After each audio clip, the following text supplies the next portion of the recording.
novembre 2022, avec Sista, en collaboration avec le BCG, nous avons co-créé une étude qui mesurait la place des femmes au sein des comités de direction du FT 120. Les chiffres sont alarmants. Au sein du NEC 40, seuls 18% de femmes sont à des postes de direction, contre 20% au sein du CAC 40.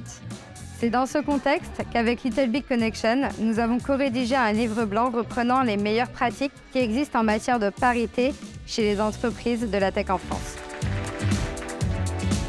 On avait envie d'essayer de mettre un peu en lumière les meilleurs élèves en termes de parité, d'offrir d'une part une note un peu plus positive à tout ça et en même temps permettre aux autres entreprises de pouvoir s'inspirer de leviers directement actionnables.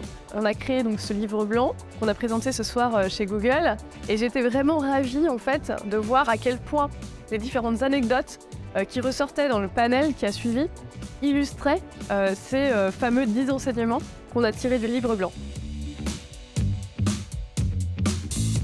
J'ai accepté de témoigner parce que quand on a lancé le sujet chez Skello de la diversité et surtout de la parité, on a trouvé ça assez difficile de trouver des conseils qui soient suffisamment concrets et facilement implémentables.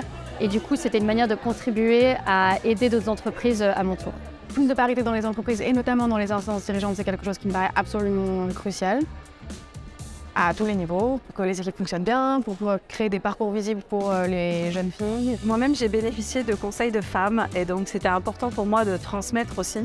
Et donc pour moi, on est un relais et la diversité, à la fois de genre mais aussi de culture, c'est une richesse pour tout l'écosystème. Surtout, le constat me paraissait hyper intéressant, à savoir quelque part pour déconstruire un peu le principe que la French Tech et les entreprises de la tech feraient mieux que leurs prédécesseurs du CAC 40 et finalement c'est pas le cas. Ce qui ressort, c'est que finalement on n'a pas besoin d'avoir des grandes stratégies à 10 ans pour mettre en place des politiques, des pratiques qui vont favoriser la parité. Il y a quelques petites initiatives qui vont permettre d'enclencher un mouvement, de montrer aux équipes que c'est un sujet d'importance. Globalement, j'en ressors avec des choses assez pragmatiques que je pourrais mettre en place au quotidien.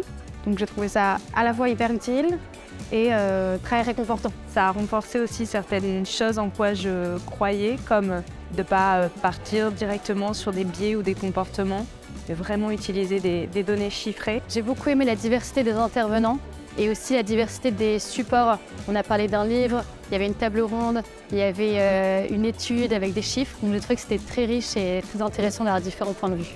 Le premier message que je retiens, c'est ayez confiance en vous et croyez en vous et il y aura un boulevard qui se présentera devant vous.